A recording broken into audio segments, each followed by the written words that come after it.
भारतातील 50 ते 60% स्त्री व पुरुषांना हा एक सिंड्रोम आहे, तो म्हणजे पॉट बेली सिंड्रोम. तर पॉट बेली म्हणजे काय असतं, तर हातपाय नॉर्मल परंतु पोटाचा फक्त मटका बनलेला असतो.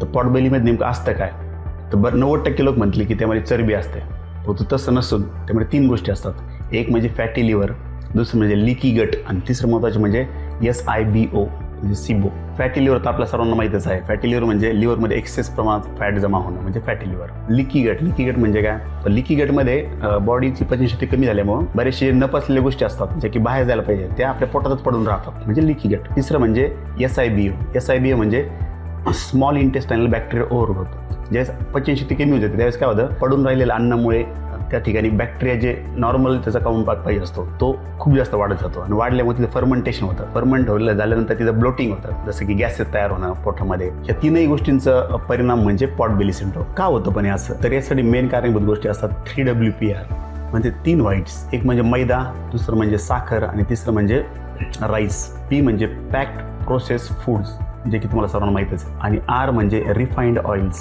ह्या 3ही गोष्टी मिळून आपल्या शरीराची किंवा पचनशक्तीची पूर्णपणे वाट लावतात. कमी पचनशक्तीचं अजून एक कारण म्हणजे उठसूट अँटासिड घेणं. ते एकदा जर घेतलं तर 24 तास आपल्या पोटातलं ॲसिड बंद करून टाकतं, ब्लॉक करून टाकतं. पण आपलं खाणं तर बंद होत नाही, खाणं आपलं चालूच असतं. म्हणजे होतं काय माहिती आहे का, आगीत तुम्ही पाणी ओतल्यासारखं आहे अँटासिड घेणं म्हणजे. आणि म्हणूनच भारतातील बहुतेक लोक एका मोठ्या आजाराला बळी पडतात आणि तो आजार म्हणजे डॉक्टर कसं तरी होतं. आणि कसं तरी म्हणजे बेसिकली अपचन.